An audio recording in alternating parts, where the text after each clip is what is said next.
Dear students, मॉडी method पे एक और प्रॉब्लम को सॉल्व करते हैं जो नॉन डीजेनेरिक प्रॉब्लम है।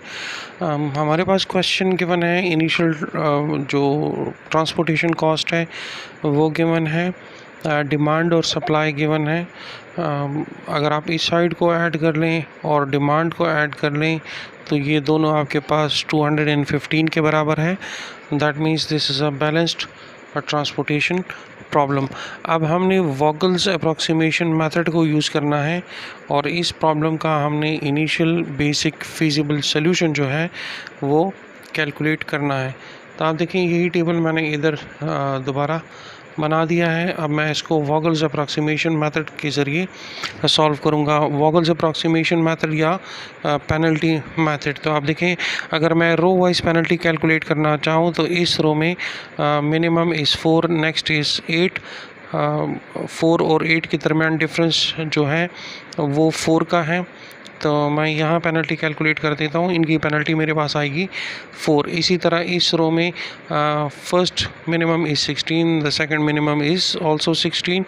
तो 16 माइनस 16 ये मेरे पास आ जाएगा 0। इस रो में अगर आप देखें तो minimum element is 8, next is 16।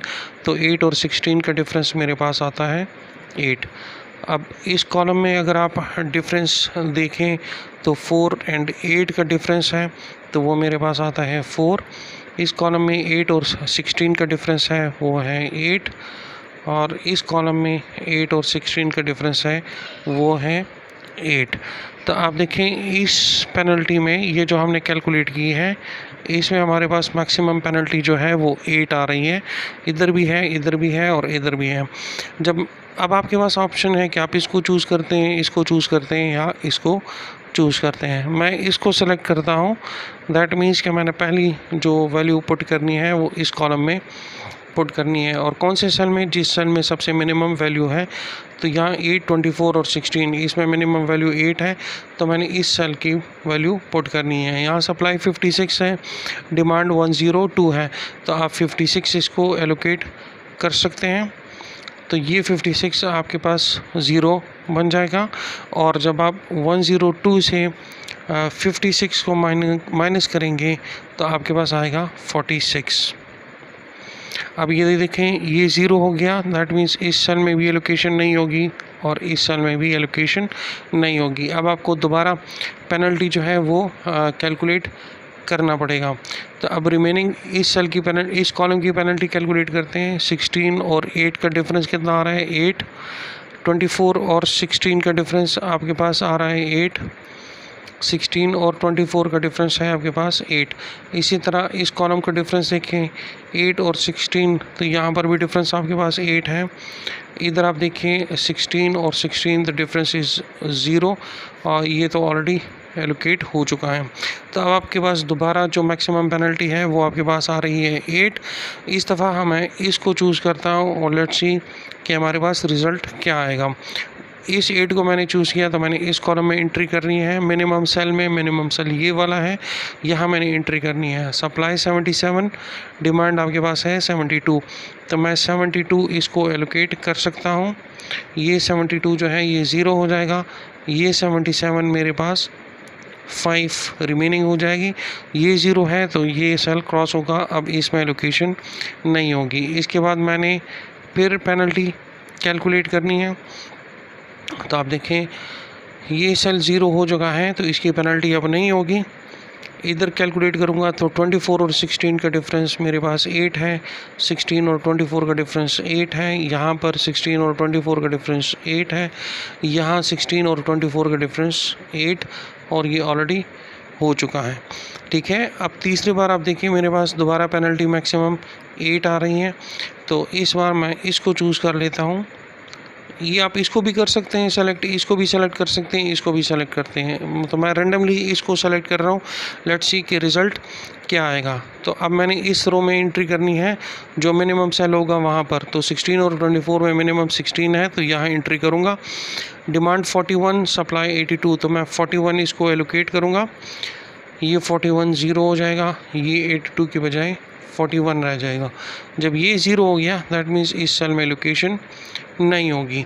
अब सिर्फ ये 2 सेल रिमेनिंग है, तो अब पेनल्टी कैलकुलेट करने की ज़रूरत नहीं है, इन दोनों में से जो मैक्सिमम हो आप वहाँ पर एलोकेशन कीजिएगा। तो यहाँ देखिए आपके पास डिमांड 46 है, सप्लाई आपके पास 41 है, तो आप 41 इसमें एलोकेट करें तो ये 41 ज़ीरो हो जाएगा और ये 46 सी 5 रिमेनिंग हो जाएगा। अब लास्ट सेल ये है, यहाँ भी आपके पास 5 है, यहाँ भी आपके पास 5 है, तो आप 5 एलोकेट करें और ये आपके पास 0 हो जाएगा और ये 5 भी आपके पास 0 हो जाएगा। अब आपने टोटल ट्रांसपोर्टेशन कॉस्ट मालूम करनी है, तो वो आप देखें, आप जो ट्रांसपोर्टेशन कॉस्ट आपके पास आएगी वो आएगी आपके पास 56 multiply by 8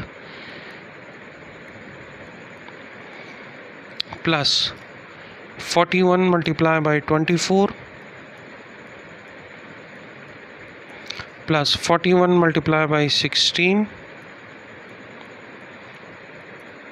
plus 72 multiply by 8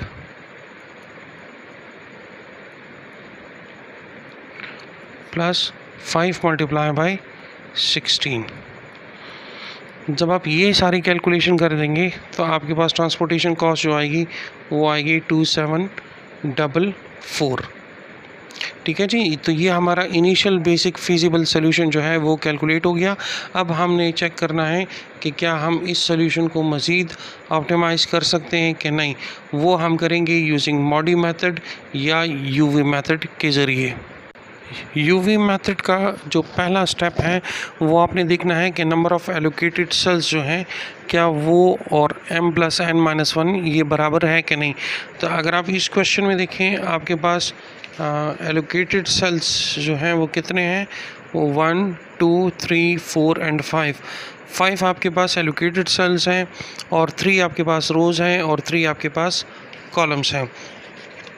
तो आप देखें यहाँ नंबर ऑफ़ एलोकेटेड सेल्स मेरे पास 5 है, m इज़ नंबर ऑफ़ रोज़ वो मेरे पास 3 है, plus n is number of column वो भी मेरे पास 3 है, -1, दैट मीन्स 5 इक्वल्स टू 5।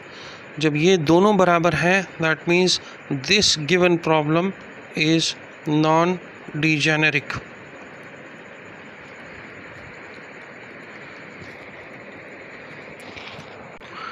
ये नॉन डिजेनेरिक प्रॉब्लम है। तो अब मैं इसको मज़ीद आगे सॉल्व करूँगा यूजिंग मॉडी मेथड, कोशिश करूँगा कि इस गिवन रिज़ल्ट को मैं ऑप्टिमाइज़ कर सकूँ। तो अब देखें, सबसे पहले हमने UI और VJ की वैल्यू कैलकुलेट करनी है using this formula CIG equals to UI plus VJ। तो आप देखें मैंने एग्जैक्टली वही सेल इधर वही मैट्रिक्स मैंने दोबारा ले लिया है, सिवाय जो सप्लाई और डिमांड का कॉलम है उसकी वैल्यूज़ मैंने इधर नहीं लिखी, बाकी मैंने तमाम वही मैट्रिक्स बना दिया। अब देखें यहाँ हमारे पास एलोकेशन जो हुई है वो 56 की हुई है, यहाँ एलोकेशन 41, यहाँ पर भी 41, यहाँ मेरे पास एलोकेशन 72 है और इधर मेरे पास एलोकेशन 5 है। ठीक है जी, ये वही एलोकेशन है जो हमने पिछले टेबल में कैलकुलेट की थी। अब मैंने इधर ये U1 की वैल्यू कैलकुलेट करनी है, U2, U3, V1, V2 और V3। तो आपने सबसे पहले ये देखना है कि मैक्सिमम एलोकेटेड सेल्स वो कौन से रो या कौन से कॉलम में है। जिस रो या जिस कॉलम में आपके पास मैक्सिमम एलोकेटेड सेल्स होंगे आपने वहाँ से स्टार्ट करना है और उस कॉलम या उस रो को आपने 0 के बराबर कंसिडर करना है। देखिए, फर्स्ट रो में 1 एलोकेटेड सेल है, दूसरे रो में 2 एलोकेटेड सेल्स हैं, तीसरे रो में भी 2 एलोकेटेड सेल्स हैं।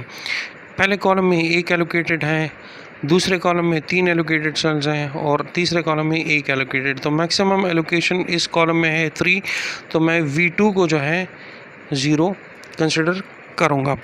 जब V2 मेरे पास 0 हो गया तो अब आप देखिए मैं U3 कैलकुलेट कर सकता हूँ, U2 कर सकता हूँ और U1। सबसे पहले U1 कैलकुलेट करते हैं। इस 0 के साथ मैं इधर क्या ऐड करूँ कि रिज़ल्ट 8 आ जाए। इस 0 के साथ क्या ऐड करूँ कि रिज़ल्ट 8 आ जाए।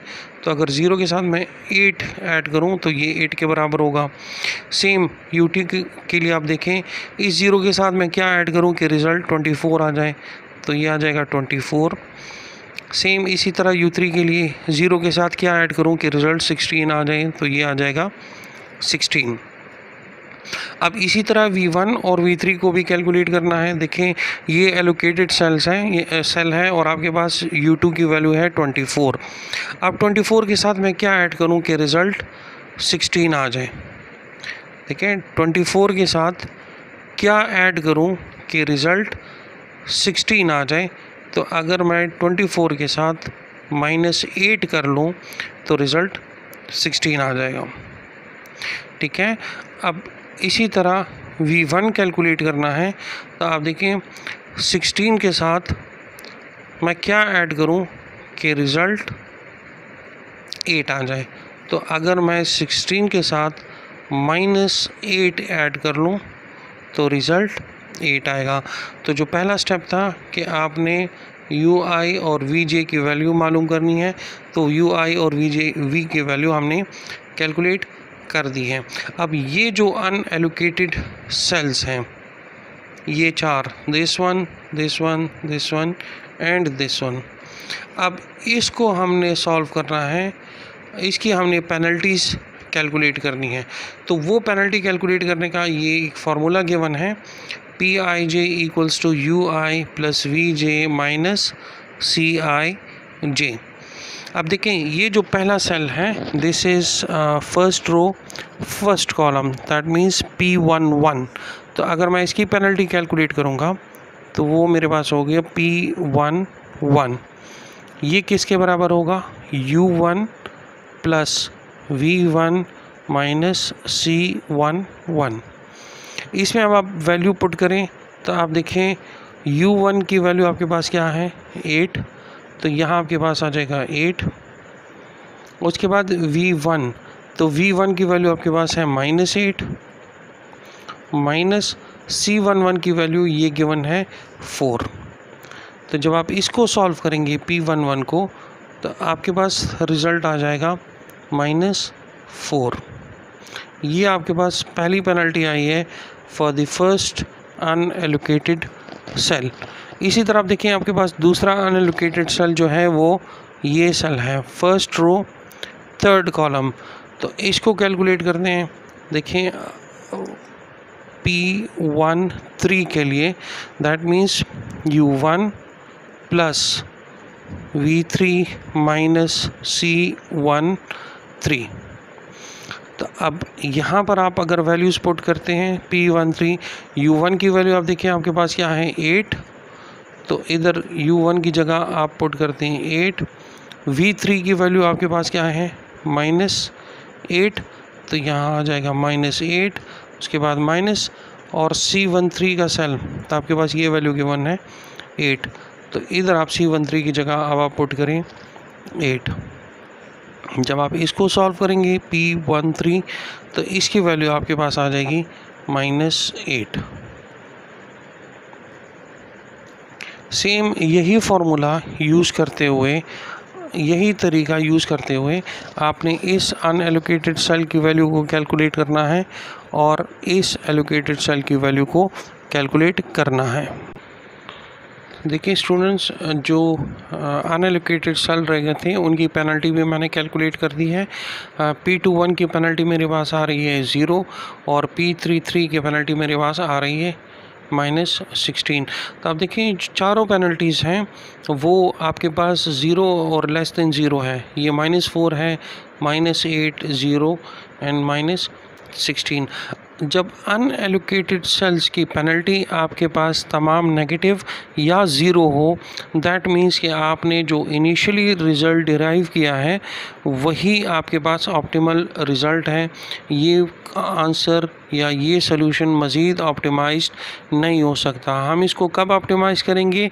जब हमारे पास अनएलोकेटेड सेल्स की जो हम पेनल्टी मालूम करते हैं उनमें से कोई एक पेनल्टी या एक से ज़्यादा पेनल्टी हमारे पास पॉजिटिव आ जाए, तब हम उस रिज़ल्ट को ऑप्टिमाइज्ड कर सकते हैं। लेकिन यहाँ पर हमारे पास चारों की चारों पेनल्टीज़ जो हैं वो 0 और लेस देन 0 आ रही है।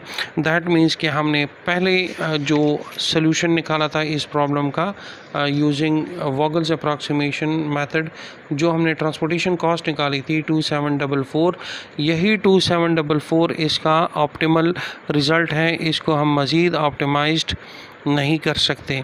आई होप इस प्रॉब्लम के ज़रिए आपको मॉडी मेथड जिसमें नॉन डिजेनरेसी का एरर, नॉन डिजेनरेसी प्रॉब्लम जो है उसको सॉल्व करने का तरीका आ गया होगा। Thank you.